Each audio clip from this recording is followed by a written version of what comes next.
주간로 성경교실에 오신 여러분 진심으로 환영합니다. 룻기 완전 정복 이승희 목사가 강의하는 거 가장 좋은 시간인 거 아시죠? 네. 오늘 이제 8번째 우리 강의를 함께 나누게 될 텐데 사람들이 힘들다 해도 우리가 살고 있는 이 세상은 점점 더 형편적으로는 살기가 좋아지고 있는 것 같습니다. 무엇을 통해서 그렇게 할 수 있느냐? 과거에 우리는 어떻게 하든지 좀 더 많이 먹어보고 잘 먹어보려고 몸부림을 쳤는데 요즘은 조금이라도 적게 먹고 좀 더 덜 영양가 있는 걸 먹으려고 애를 쓰고 있죠. 자, 우리 모두 아는 이야기인데 우리가 왜 그렇게 육신에 많은 것들을 먹지 않으려고 애를 쓰는가? 그것은 우리의 몸이 점점 더 비대해지기 때문 아니겠습니까? 한번 생각해 보시면 우리의 몸에 영양이 부족해서 우리의 몸에 이상이 생기기도 하지만 우리의 몸에 영양이 너무 과잉되어서도 문제가 생기겠죠. 영적인 삶에도 이런 현상은 전혀 다르지 않다고 생각을 합니다. 우리가 하나님의 말씀을 많이 먹고 우리가 영적으로 자양분을 많이 공급받으면 어떤 현상이 생길까요? 성령 충만함으로 나올 것 같아요. 모든 삶 가운데. 성령 충만함으로 예. 나올 것 같다. 예. 그렇죠. 우리가 영적으로 많은 자양분을 섭취하게 되면 성령 충만한 삶을 살아야 하겠죠. 그렇게 사는 이도 있지만 그렇게 살지 못하는 이들도 있습니다. 오히려 그것이 몸에 독이 될 수도 있는데 우리가 이 시간 룻기서를 쭉 배워가면서 단순히 우리의 삶에 영적인 자양분만 채우는 것으로 그래서 영적 비만에 걸리는 것으로만 만족하지 않고 우리 한성 형제가 말한 대로 성령이 충만한 그런 우리의 삶이 될 수 있기를 축복합니다. 지난 시간 우리 잠깐 복습을 좀 해볼까요? 지난 시간 제목이 뭐였죠? 작가와 독자? 작가와 독자. 독자. 예. 한 주간이 지났는데 어떻게 그걸 그렇게 철저히 기억을 하시죠? 복습을 하는 거죠. 기억하시는 것만 해도 아주 대단한 일인데 지난주에 대충 살폈습니다. 내용이 어떤 내용들이었죠? 우연한 일은 없다. 모든 것은 하나님의 계획하신 대로 이루어진다라는 내용도 있었고요. 눈앞에 보여지는 것은 그냥 형편에 따라 이렇게 막 진행되는 것 같지만 네. 우연은 없다. 하나님이 작가가 되셔서 다 계획하셨다. 또 우리를 알자면 또 하나님은 절망 속에 있는 성도들을 은혜로 도우신다라는 그렇죠. 내용. 네. 당연히 그럴 수밖에 없겠죠. 우연이 아니고 하나님의 계획하심이라면 좋으신 하나님은 우리가 오늘 절망 가운데 처해 있다 할지라도 그 절망을 희망으로 바꾸시고 우리에게 더 유익한 것으로 바꿔 주실 수밖에 없겠죠. 예. 한승현 씨 뭐가 기억나죠? 결국은 나의 나된 것은 하나님의 은혜라는 그런 진리를 그렇죠. 다시 한번 알게 됐죠. 하나님이 작가시니까 네. 하나님이 계획대로 하시니까 결국 오늘의 나 된 것도 하나님의 네. 은혜다. 아주 대단히 훌륭했어요. 이러니까 이제 강의할 맛이 나는 거죠. 물어도 몰라요. 그러면 힘들 텐데. 자, 그럼 오늘은 우리가 룻기서 2장 8절에서 13절까지의 말씀을 함께 공부하겠습니다. 제목은 여호와의 날개 아래라고 하는 제목으로 오늘 8번째 강의를 시작할 텐데 말씀을 다 찾으셨으면 우리 8절부터 본문을 다 같이 한번 읽습니다. 다 함께 시작. 보아스가 룻에게 이르되 내 딸아 들으라. 이삭을 주우러 다른 밭으로 가지 말며 여기서 떠나지 말고 나의 소녀들과 함께 있으라. 그들이 베는 밭을 보고 그들을 따르라. 내가 그 소년들에게 명령하여 너를 건드리지 말라 하였느니라. 목이 마르거든 그릇에 가서 소년들이 기러온 것을 마실지니라 하는지라. 룻이 엎드려 얼굴을 땅에 대고 절하며 그에게 이르되 나는 이방 여인이거늘 당신이 어찌하여 내게 은혜를 베푸시며 나를 돌보시나이까 하니 보아스가 그에게 대답하여 이르되 내 남편이 죽은 후로 네가 시어머니에게 행한 모든 것과 내 부모와 고국을 떠나 전에 알지 못하던 백성에게로 온 일이 내게 분명히 알려졌느니라. 여호와께서 내가 행한 일에 보답하시기를 원하며 이스라엘의 하나님 여호와께서 그의 날개 아래에 보고를 받으러 온 내게 온전한 상 주시기를 원하노라 하는지라. 룻이 이르되 내 주여 내가 당신께 은혜 입기를 원하나이다. 나는 당신의 하녀 중에 하나도 갖지 못하오나 당신이 이 하녀를 위로하시고 마음을 기쁘게 하는 말씀을 하셨나이다 하니라. 아멘. 자, 룻은 모압 땅에 있다가 이제 그 시어머니를 따라 유다 땅 베들레헴으로 왔습니다. 그러니까 지금 룻이 경험하고 있는 이 유다 땅 베들레헴은 룻에게 타향 땅이지요. 네. 타국 땅인 겁니다. 모든 것이 다 낯선 겁니다. 자, 나오미가 돌아왔을 때 사람들은 나오미를 알아본 사람들이 있었지요. 네. 이가 누구냐, 나오미가 아니더냐. 나오미는 환영해 주는 사람들도 있었고 익숙한 얼굴들이 있었지만 룻에게는 전혀 그러지 못했습니다. 모든 것이 다 낯설었죠. 이곳에서 자신에게 어떤 일이 닥쳐올지도 룻은 전혀 예상할 수 없었고 모든 것이 불안할 것밖에 없었습니다. 신체적으로 어떤 공격을 받을지도 몰라요. 왜 그런가 하면 이 룻은 지금 모압 여자 이방인이었기 때문에 그렇습니다. 그 당시에 이방인은 이스라엘 백성들에게 있어서는 개처럼 취급되는 사람이나 사람으로 대접받지 못하는 그런 상황이었단 말이죠. 그러니까 그런 낯선 땅에 이 룻이 도착했을 때 얼마나 불안했겠어요. 이것을 룻이 모르는 바가 아니었거든. 다 알았기 때문에 어떤 신체적으로 공격을 당할지도 몰랐고 정신적으로 어떤 극한 충격에 그가 사로잡힐지도 모르는 굉장히 암담한 상황에 룻이 이르게 됩니다. 그러나 사실 이것은 룻 개인의 삶이 아니고 오늘 이 땅을 살아가는 모든 현대인들의 삶일 수 있습니다. 예측을 불허하지 않아요. 그런데 모든 세상의 사람들은 그런 불안과 불확실함 속에서 살아가지만 그러나 우리 그리스도인의 삶은 그와 좀 달라야 하지 않겠습니까? 그렇죠. 네. 달라야 하는 이유가 뭐냐?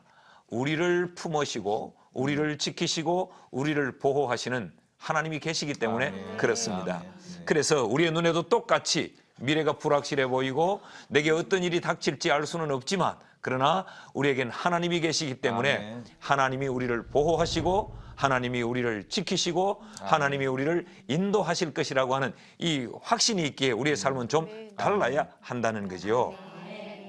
하나님이 우리를 어떻게 지키시고 우리를 어떻게 보호하시는가, 오늘 그 내용의 말씀이 오늘 이 본문의 말씀입니다. 자, 이런 불안과 염려 속에 있는 이 룻을 하나님은 어떻게 다루시며 그를 보호해 주시는가, 오늘 그 첫 번째 말씀을 좀 살펴볼 텐데, 하나님은 이 룻을 하나님의 큰 사랑의 날개 아래 그를 품어주세요.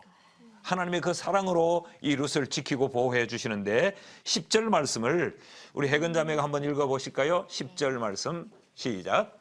룻이 엎드려 얼굴을 땅에 대고 절하며 그에게 이르되 나는 이방 여인이거늘 당신이 어찌하여 내게 은혜를 베푸시며 나를 돌보시나이까 하니. 자, 이게 룻의 마음이었어요. 룻이 엎드려 얼굴을 땅에 대고 절하며 누구에게? 보아스에게. 그에게 이르되 나는 이방 여인이거늘, 이게 단순히 나는 대구 사람이거늘 나는 인천 사람이거늘 이런 것과는 전혀 다른 의미예요. 내 주소가 어디냐, 주소지를 말하는 것이 아니고 그의 처절한 신분을 여기 말하고 있는 거지요.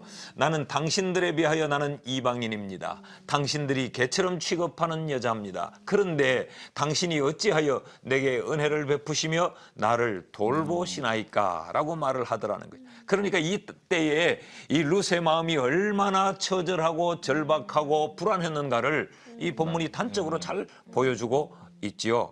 이런 상태에서 이 룻이 처하여 있었다. 물론 신명기 24장이나 레위기 19장 같은 말씀에 보면 이방인들, 타국 사람들을 위한 배려를 성경이 가르쳐 놓고는 있어요. 네. 그러나 현실적으로는 그게 지켜지지 않는다.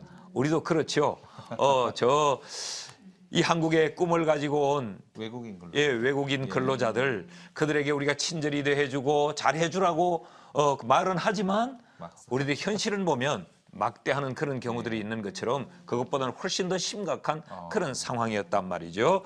자, 그래서 룻은 부당한 대우를 받을 수 있고 이곳에서 내가 어떻게 사람처럼 살아갈 수 있을까라고 하는 큰 그런 불안이 그에게 있어서 이 13절에 보면 지금 룻은 이렇게 이야기합니다. 13절 같이 한번 읽어봐요. 시작.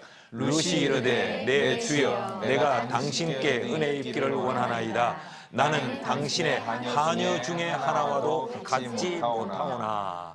나는 이방 여자입니다. 당신들에게 아무런 도움을 혜택을 입을 수 없는 여자인데 그런 여자인 나는 어떠냐?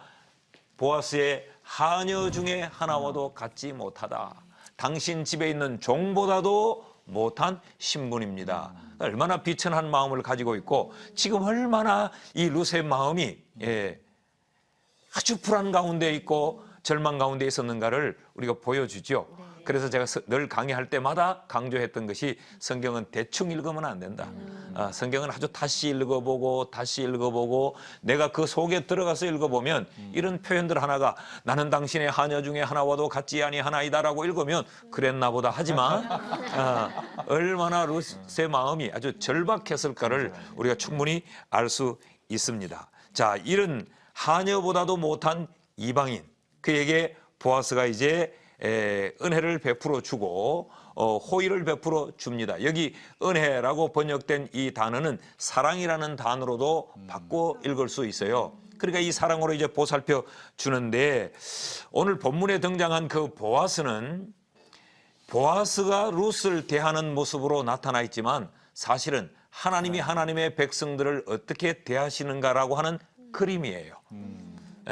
그리고 이 절박한 여자 룻을 보면서 보아스가 아주 애잔한 마음으로 그를 대하고 있는 것이 오늘 이 시대에 이렇게 불안한 시대를 살고 있는 하나님의 백성들을 향하여서 하나님이 어떻게 대하시는가를 실제적인 그림으로 현장에서 우리에게 보여주고 있는 거죠. 그래서 보아스가 룻에게 뭐라고 말했습니까? 내 딸아 들으라 라고 말했어요. 내 딸아 들으라 라고 하는 것은 하나님이 하나님의 자녀들을 향해서 내 아들을 한성아 들으라 라고 하는 말과 같은 의미란 말이죠. 자, 그러면 왜 이 보아스는 이방 여자 이 룻에게 이런 호의를 베풀고 있을까?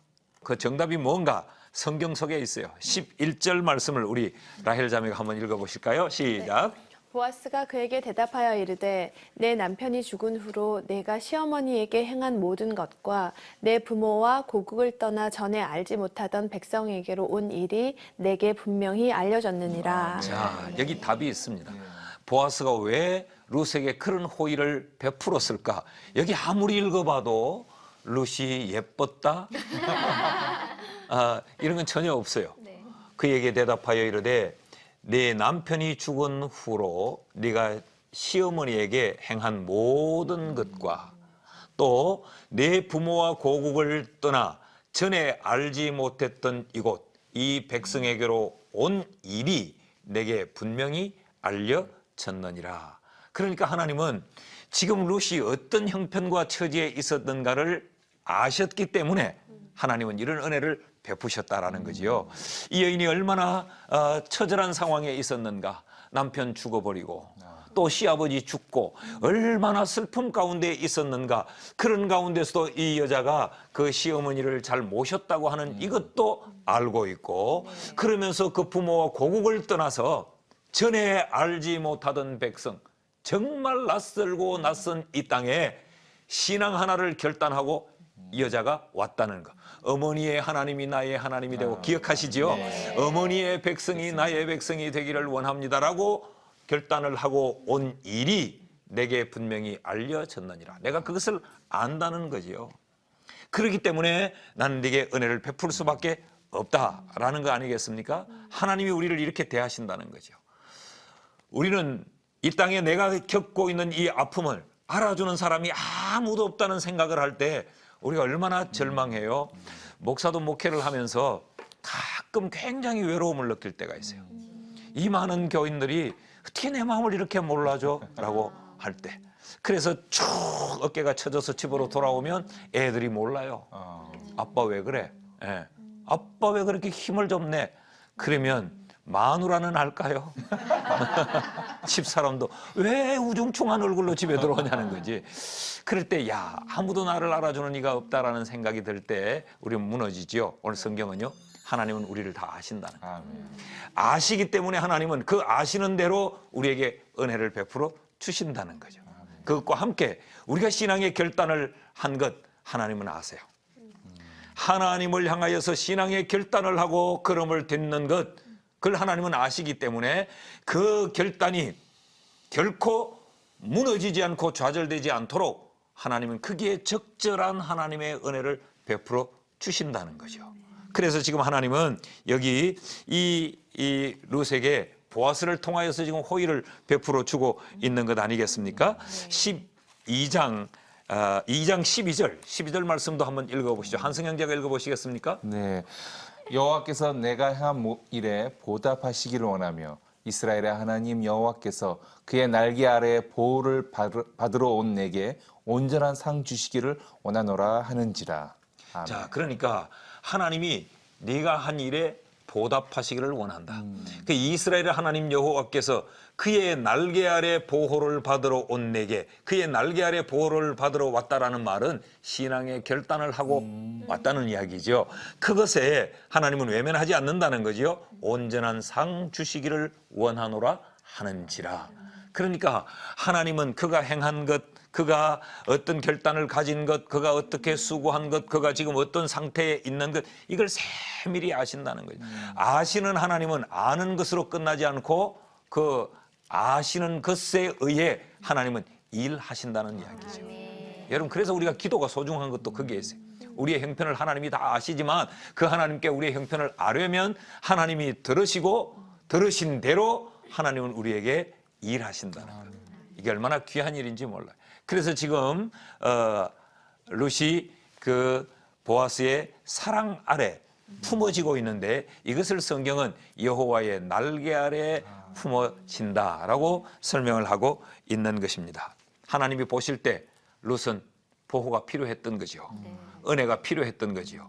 여기 하나 아는 이 없는 이곳에 자기 소유 하나 없는 이 땅에 이 여인이 은혜를 입으러 왔다. 그러니 내가 도와줘야 되지 않겠나. 하나님은 그가 무엇이 필요한지를 알았어요.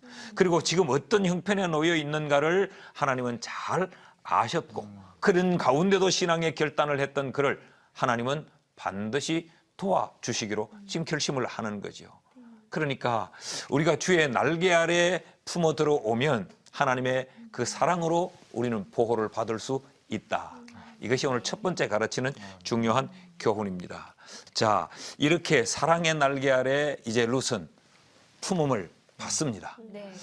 뿐만 아니라 하나님의 날개 아래 보호를 받는다라고 하는 것은 사랑 아래만 있다는 말이 아니고 이제는 조금 더 우리가 방금 끝자락에 이야기했듯이 보호라고 하는 단어로 좀 옮겨가 볼 수 있습니다.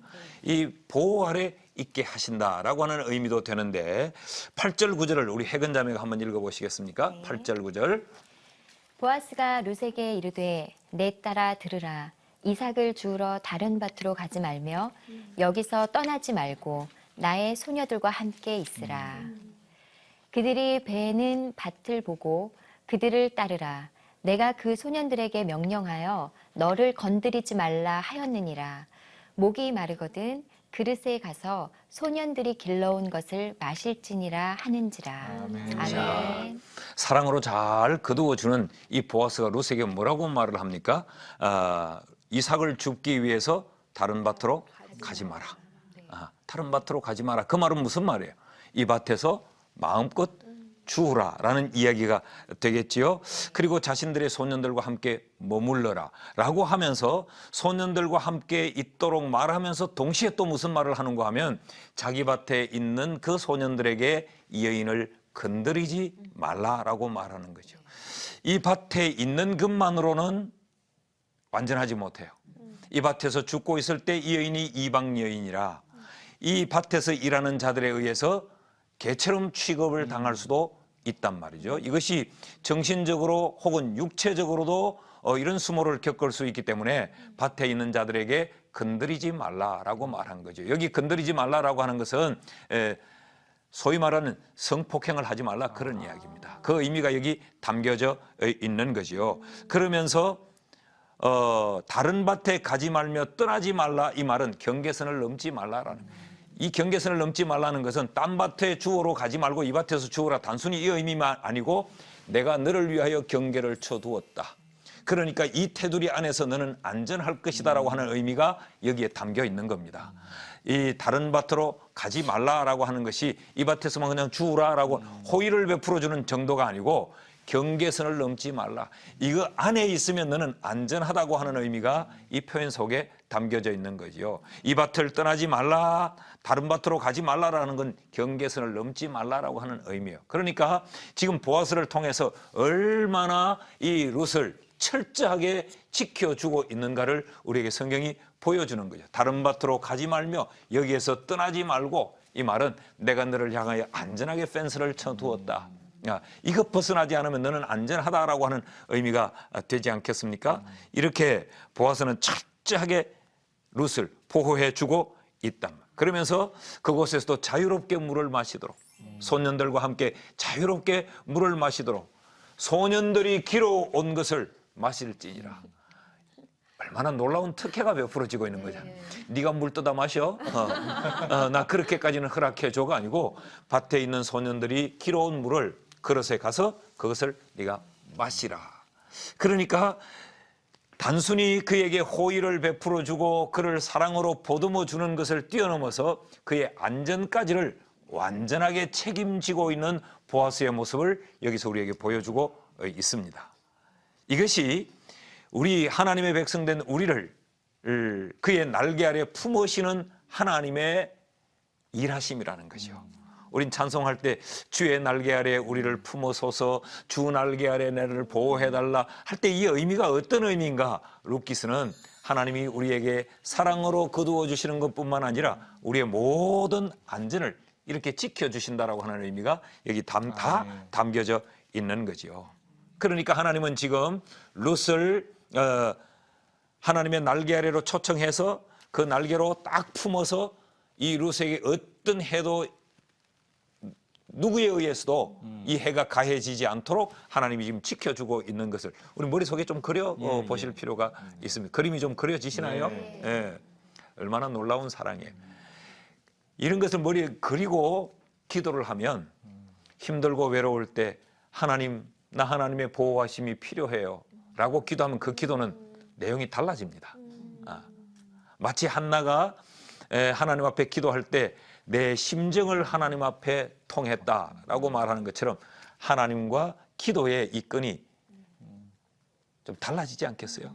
이런 그림을 머릿속에 그리면 우린 이런 거 없이 기도하잖아. 그냥 하나님 목말라요 물 주세요. 하나님 그저 자식 주세요. 하나님 주세요. 다 들었죠? 나 바빠서 가야 돼요 하고 그냥 가버리니까 하나님이 너 마음을 좀 주면 좋겠는데 너 내가 지금 이렇다는 내 마음을 네가 알고 구하는지 그냥 그냥 시간 때우고 한번 가는 건지 하나님 입장에서도 좀 그렇지 않겠어요?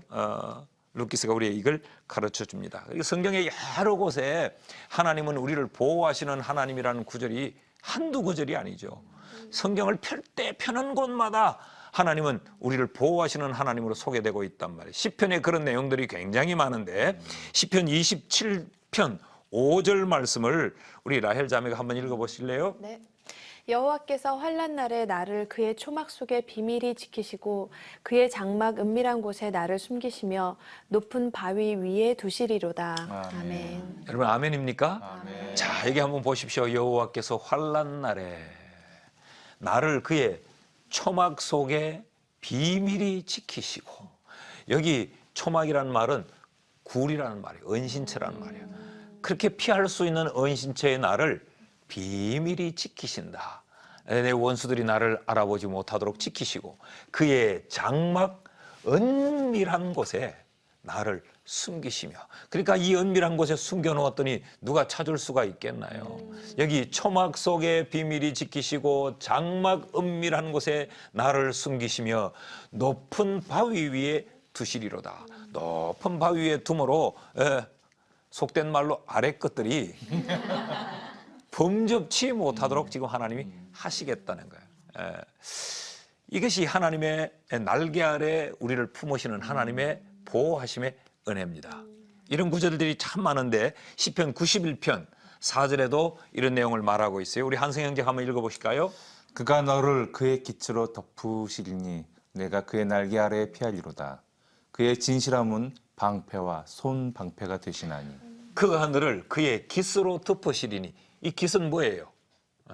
오늘 본문과 연결해 보면 날개라고 우리가 볼 수 있겠죠. 날개로 우리를 덮으시고 네가 그의 날개 아래에 온전히 피하여 질 것이다. 그런데 이것이 하나님이 허투루 하는 하나님의 말씀이 아니고 그의 진실함으로 방패와 손방패가 된다. 이 말은 그의 진실함은 반드시 이렇게 행하신다라고 하는 의미가 되지 않겠습니까? 이런 하나님의 보호하심의 은혜를 우리가 날마다 확신하면서 살았으면 좋겠어요. 근데 문제는 하나님은 이렇게 말씀하시는데 내가 초막에 비밀이 숨길 것이고 장막에 은밀하게 너를 내가 감춰주겠다라고 말하는데도 우리는 그 하나님의 날개 아래 숨으려고 하지 않지요. 계속 내 판단대로 하려고 하고. 우리는 그러지 않았으면 좋겠어요.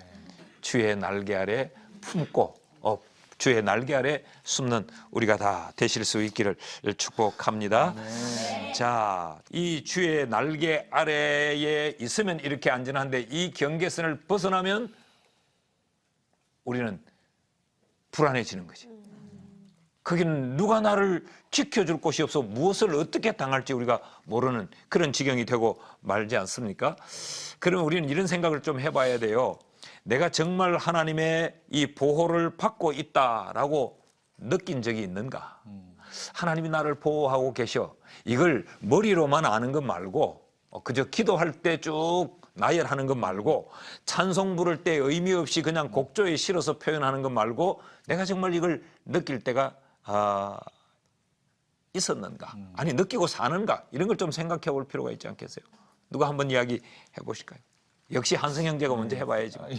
저는 목사님 지금까지 살아오면서 두 번의 생명이 결정될 수 있는 환경이 있었는데 한 번은 한 15년 전에 있었던 큰 교통사고 또 한 번은 작년에 있었던 저의 건강에 큰 문제가 있었던 일 가운데 하나님이 결정을 지키셨다는 체험을 후에 더 알게 됐죠. 특별히 교통사고 났을 땐 안전벨트 해줬음에도 어떤 존재가 저를 안아주시는 그 느낌이 있었고 또 작년에 큰 수술을 앞뒀을 때 제가 그때 불렀던 수술실 들어갈 때 불렀던 찬양이 주품의 부모소서라는 찬양이거든요. 그래서 오늘 목사님이 또 이 주의 날개 아래라는 이 룻기서의 내용을 해주시면서 그때 기억들이 새록새록 이렇게 생각납니다. 그럼 다시 한번 제 마음 가운데 지금 하나님의 은혜가 너무 감사해서 좀 싱숭생숭합니다. 방송 중에도 있지만 그렇습니다. 그런 일이 있었습니다. 네, 라헬 자매. 저는 그냥 늘 항상 지금인 것 같아요, 목사님. 그냥 어떤 뭐 큰 사건이나 또 이런 간증이 있는 그런 어떤 계기가 있을 수도 있겠지만 요즘은 날마다 그냥 순간순간이 너무 감사하고 또 굉장히 바쁜 시간들을 저도 보내고 있거든요. 최근 들어서 좀 많은 일들 가운데 있는데 그냥 특별한 사고 없이 그리고 내가 맡겨진 일을 그 시간에 잘 할 수 있는 것 그리고 내가 사랑하는 사람들과 지인들과 가족들 항상 별일 없이 잘 지내고 있는 것 그리고 이렇게 바쁨에도 불구하고 건강을 지켜주시는 것 다 감당할 수 있게 해주시는 이 모든 순간순간 이 삶이 그냥 은혜가 아니면 이렇게 할 수 없겠다 생각이 많이 들어서요. 요즘 이제 운전하면서 그냥 문득문득 그 생각이 들면 그냥 감사합니다. 하나님 너무 감사해요. 계속 그렇게 고백하며 사는 것 같아요. 그렇죠. 아마 여기 우리 모두가 다 느끼고 있을 텐데 그 느낌이라고 하는 것이 어느 날 계획적으로 기억할 때 느껴지는 것들이 있는가 하면 순간순간 그렇게 느낄 때가 있다. 하나님은 계속적으로 우리를 보호하고 계시는데 그 당연하게 이렇게 지나가는 삶이 있는가 하면 그 순간순간 맞아. 하나님 이렇게 지키시네. 지금도 이렇게 지키시네. 이걸 매 순간 느끼며 사는 삶이 있는가 하면 그걸 지극히 당연한 것처럼 쭉 지나오다가 어느 날 이렇게 돌아보면서 이렇게도 보호하셨네. 이렇게도 보호하셨네 라고 느낄 수도 있죠. 가장 행복한 것은 매 순간 느끼는 거예요. 지금 지나가면 이렇게도 날 보호하시네. 이렇게도 나를 지켜주시네. 이것이 우리에게 가장 행복한 거예요. 날마다 하나님이 나를 보호하신다는 걸 우리가 늘 느낄 수 있는 그런 깨어있는 영성이 되기를 축복합니다. 자, 주의 사랑 아래에 있는 것, 그것이 날개 아래 품으시는 것이고, 또 보호 아래에 있는 것이 날개 아래 품으시는 것이고, 또 마지막으로 하나님은 우리로 하여금 위로 아래 있게 해주십니다. 하나님의 그 위로 아래 있게 해주시는 것이 하나님의 날개로 우리를 품으시는 것이다. 오늘 본문이 그걸 우리에게 가르치는데 13절 말씀을 우리 같이 한번 다 한음성으로 크게 한번 읽어볼까요? 시작. 루시 이르되 내 주여 내가 당신께 은혜 입기를 원하나이다. 나는 당신의 하녀 중에 하나와도 같지 못하오나 당신이 이 하녀를 위로하시고 마음을 기쁘게 하는 말씀을 하셨나이다 하니라. 아멘. 자, 보아스가 지금 루스를 거두는데 그를 사랑으로 대해줬어요. 이방 여자로 대하지 않고, 그리고 그를 잘 보호해줬어요. 그러면서 그에게 위로의 은총을 베풀어 줬다는 거죠. 당신이 이 하녀를 위로하시고 마음을 기쁘게 하는 말씀을 하셨나이다. 지금 보아스는 이 룻을 위로하고 있는 거예요. 우리가 그를 개처럼 취급하지 않고 사랑으로 대해줄 수는 있어요. 그리고 그를 아무도 손대지 마, 그런 건 나쁜 거야 라고 보호해 줄 수도 있어요. 그런데 여기서 한 걸음 더 나아가는 것은 보호해 주는 것만이 아니고 그의 아픔을 위로해 주는 것이지요. 그게 오늘 여기서 볼 수 있는 하나님의 모습이에요. 보아스를 통해서 우리에게 보여주는 하나님의 모습인데, 룻이 정말 필요한 것은 위로였습니다. 그는 시아버지를 잃어봤고 또 남편을 잃어봤고, 그리고 처절한 삶에서 고향을 잃고 이곳으로 또 오지 않았습니까? 이곳으로 왔는데 하나 아는 사람이 없어요. 시어머니는 옆집 친구를 만나서 어떻게 살았니? 에? 너 고생했다며 뭐 이러는데, 지금 룻은 말이 통하지 않아요. 자기 하나 알아주는 사람이 없어요. 아주 처절한 이런 상황 아닙니까? 그런데 이 룻에게 보아스는 큰 위로자가 되어 줬다. 이게 얼마나 보아스가 받은 큰 은혜인가를 지금 우리에게 보여주는 거죠. 자, 보십시오. 우리가 앞부분에서 살폈는데 지금 보아스는 먹고 사는 것에 대한 짐을 해결해 줬잖아요. 해결해 줬죠. 그리고 그의 안전에 대해서도 해결해 줬죠. 그리고 거기서 룻의 총체적인 그 고통을 단번에 다 해결해 주는 거예요. 그러니까 이건 이런 은혜를 무슨 은혜라고 말할 수 있을까? 이걸 3D 은혜라고 합니다. 아주 입체적인 은혜라고. 아주 평면적인 은혜가 아니고 아주 총체적인 이런 은혜를 그에게 베풀어 주고 있는데, 11절 말씀 해근 자매가 읽어볼까요? 11절 말씀 같이 한번 읽어보시죠. 네, 보아스가 그에게 대답하여 이르되 내 남편이 죽은 후로 내가 시어머니에게 행한 모든 것과 내 부모와 고국을 떠나 전에 알지 못하던 백성에게로 온 일이 내게 분명히 알려졌느니라. 자, 여기 분명히 알려졌느니라. 그러니까 보아스는 다 알고 있었다는 이야기인데, 여기 분명히 알려졌느니라는 말을 이 구약 성경이 기록된 히브리 원어로 보면 분명히나 알려졌다는 거나 단어가 똑같은 단어예요. 나가드 그렇게 했어요. 이걸 왜 두 번을 반복했느냐? 이건 아주 정확하게 아주 똑똑하게 들려졌다는 거죠. 그러니까 내가 너를 이렇게 잘 알고 있다. 네게 무엇이 필요한지를 나는 가장 잘 알고 있다는 그런 의미가 되는 거예요. 그래서 보아스는 이 룻을 어떻게 하든지 그의 필요를 채워줄 뿐만 아니라 그를 잘 위로해 주고 있다. 하나님이 그러시다는 거죠. 하나님은 우리에게 희미하게 알고 있는 분이 아니고 아주 정확하게 알고 있습니다. 네게는 어떤 위로가 필요한지, 한성에게는 어떤 위로가 필요하며 라헬에게는 어떤 위로가 필요하고 해건이에게는 어떤 위로가 필요한지 조목조목 알고 계신다. 여러분, 우리가 당한 형편이 다 다르잖아요. 다 다르잖아요. 가끔 이래요. 우리 교인들이 주일날 설교를 마치고 나면 목사님 어떻게 내 형편을 그렇게 잘 아셨죠? 그건 이제 은혜가 됐다는 이야기지. 근데 어떤 분은 이래요. 목사님, 내 그 당한 일을 누가 꼬발랐어요? 누가 꼬발라서 목사님 그렇게 다 알고 있냐고. 가끔 예배를 마치고 가서 부부간에 싸울 때가 있대요. 남편이 그런데 목사님한테 다 이야기했지. 그런다는데 하나님은 이렇게 아주 정확하게 다 알고 계시는 거예요. 그래서 이 알고 계시는 하나님이 그에게 가장 필요한 위로를 지금 내리고 있는 것 아니겠어요? 자, 13절도 같이 한번 읽어보지요. 한성 형제가 읽습니다. 루시 이르되 내 주여 내가 당신께 은혜 입기를 원하나이다. 나는 당신의 하녀 중에 하나와도 같지 못하오나 당신이 이 하녀를 위로하시고 마음을 기쁘게 하는 말씀을 하셨나이다 하니라. 자, 여기 조금 우리가 이 표현을 바꿔서 읽어야 이해가 훨씬 잘 됩니다. 루시 이르되 내 주여 내가 당신께 은혜 입기를 원하나이다 하니까 아직 은혜를 안 입은 것 같아. 그죠? 그런데 뒤를 보십시오. 나는 당신의 하녀 중에 하나와도 같지 못한데 당신이 이 하녀를 위로하시고 마음을 기쁘게 하는 말씀을 하셨나이다 하니라. 그러니까 이 말은 이런 거죠. 루시 이르되 내 주여 내가 당신께 은혜를 입었나이다. 그러니까 이 보아스가 알고 있는 것으로 끝나지 않고 그에게 가장 적절한 이 위로의 은총을 베풀어 줬다는 거 아닙니까? 이 성경에 하나님이 위로의 하나님이시라는 표현은 어디 뭐 한두 군데가 아니죠. 굉장히 많은 것으로 등장을 하는데 고린도후서 1장에 있는 말씀 3절 4절을 우리 같이 한번 읽어봅시다. 시작.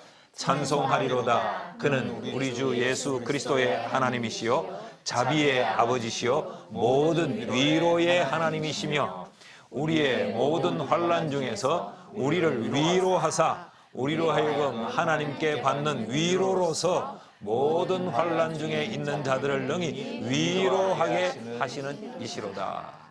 아멘입니까? 아멘. 누가 이렇단 말이에요? 하나님. 옆집 아저씨가? 우리가 믿는 하나님이 오늘 위로라는 단어가 얼마나 많이 등장을 하는지 몰라요. 하나님은 우리를 이렇게 위로하시는 하나님이시다. 위로를 하실 때 하나님은 그 위로의 근거를 무엇으로 잡으시는가? 하나님이 아시는 것을 근거로 잡으신다는. 그러니까 우리는 종종 이럴 때가 있어요. 사람과의 관계에서는 알면 뭐 하는데. 맞아. 우리 남편들이 내가 다 알잖아. 알면 뭐 해? 알면 뭐 하냐. 근데 하나님은 알면 뭐 하시는 분이냐? 위로하시는 분이시다. 위로하시는 분이시다. 그래서 하나님이 절기하시는 말씀이 이런 말씀 아니겠어요? 내가 이러려고 하나님이 됐다. 내가 이러려고 하나님이 됐다. 너 다 알아서 내가 위로해 주기 위해서 나는 너의 하나님이 된다. 그런 의미가 아니겠습니까? 요즘 이런 표현들을 참 많이 써서 여러분 좀 기억하시기 쉬우라고 제가 좀 사용을 해 본 겁니다. 자, 여기서 이제 우리가 좀 정리를 해볼 필요가 있는데 룻에게 있어서 이 보아스는 어떤 존재였느냐? 날개로 그를 품는 이였다. 그럼 룻을 그 날개로 품는다고 하는 것은 도대체 어떤 것이었는가? 하나님의 그를 사랑으로 대해 주시는 것이었다. 룻은 보아스에게 그런 사랑을 입을 만한 자격과 조건을 갖추지 못했잖아요. 이방 여자였죠. 막 다루어도 될 그런 신분의 여자였는데 그를 그렇게 대하지 않고 그의 식탁에 초대를 하고 그와 함께 같이 먹고 마실 수 있는 자로 그를 사랑으로 대해 주었다. 이것이 날개 아래에 있다는 첫 번째 의미였고 두 번째 의미는 날개 아래에 있다라고 하는 것은 그냥 사랑으로 이렇게 인격적으로 대접해 준 것 정도가 아니고 그를 보호해 주었다. 그의 육체도 안전하게 보호해 줬고 그의 정신도 지켜 보호해 줬다라는 거예요.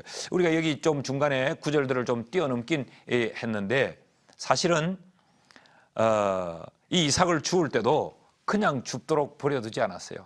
보아스는 종들에게 다 지시를 하고 어떻게 해줘라. 저 여자가 기분 나쁘지 않도록 그냥 내가 라헬 자매 그렇게 돈이 없어서 어떡해. 밥도 못 먹어. 불쌍해. 그리고 돈을 주면 얼마나 자존심이 상하겠어요. 그런데 내가 슬쩍 해건 자매에게 돈을 줘서 라헬 자매를 오늘 밥을 한번 먹으라고 이런 배려가 있었다는 거예요. 이게 우리 다 살피지 않는데 이거 다음 시간에 또 좀 더 공부할 거예요. 그러니까 이렇게 하나님은 그에게 맞춤으로 그를 보호해 주었다. 뿐만 아니라 그를 위로해 주셨다. 이 보아스를 통해서 오늘 하나님이 누구냐, 우리의 하나님이 어떤 분이시냐를 우리에게 그림으로 보여 주었습니다. 자, 그럼 우리 지금까지 공부한 것들 중에 나는 오늘 이런 결심을 하나 했어요 라고 하는 어떤 결심이 좀 있어야 되지 않겠어요? 결심과 함께 목사님, 하나님이 분명히 위로의 하나님인 걸 너무나 잘 알고 많이 듣는데 네. 근데 또 살아가다 보면 그 대상이 바뀝니다. 위로받고 싶은 대상이 당장에 손에 못 쥐고 싶고 내가 내 삶과 환경의 변화를 느끼고 싶어서 그 바라보던 대상이 사람을 향할 때가 아주 많죠. 네. 목사님 이럴 때는 어떻게 해야 되나? 그럴 때는 내가 뺨을 한 대 정신 차려. 우선 맞고선 시켜. 그리고 정신 차려라 그래야 될 텐데 아주 참 딱 와닿는 이야기를 많이 했죠. 우리 공부를 하면 맞아. 하나님 나를 위로하시는 분이야. 그런데도 나가면 사람에게 자꾸 위로를 받으려고 하고 목회하면서 제가 느끼는 것이 목회자가 참 힘든 것 중에 하나가 교인들이 목사에게 위로를 받으려고 다 덤벼들 때 그 수천 명 교회를 어떻게 목사가 다 위로해 주냔 말이죠. 그것도 자기 교구를 담당하고 있는 부목사님에게 위로를 받으려고 하지 않고 담임 목사님의 위로를 받겠다는 겁니다. 이럴 때는 참 힘들어져요. 그래서 또 실족하고, 그래서 또 삐치고, 그래서 다른 교회 간다고 하고, 갔다가 또 거기서도 또 안 되더라고 다시 또 오고, 굉장히 힘들어지는데, 이럴 때는 사람에게 위로받고 싶고 이런 마음이 우리 사람이니까 있어요. 그럴 때마다 한번 냉정하게 생각해 봐야 돼요. 사람에게 배신을 당하고 사람에게 내가 상처를 받았던 걸 생각해 보면 그래, 사람은 영원한 나의 위로자가 될 수 없어. 과거의 그 누구 그렇게 나에게 따스하게 해주고 이 사람이면 내 인생에 더 없는 이 위로자가 될 줄로 결단을 했는데 그 님이 나를 이렇게 버릴 줄은 누가 알았어요. 그러니까 그런 것들을 생각해 보면 하나님을 주목할 수밖에 없게 되죠. 오늘 룻기 8번째 강의를 이제 마쳐야 하겠습니다. 이렇게 룻기서를 쭉 읽고 지나가는 것보다 한 토막 한 토막 끊어서 이렇게 읽으면 우리 생활에 너무 밀접한 그런 교훈을 룻기서가 주고 있다라는 거 기억하시고 남아있는 부분에 룻기서를 여러 번 여러분 정독하시고 또 룻기서를 깊이 묵상해서 다음 주 이 시간에 우리 다시 만날 수 있기를 바랍니다. 다음 주에 만나겠습니다.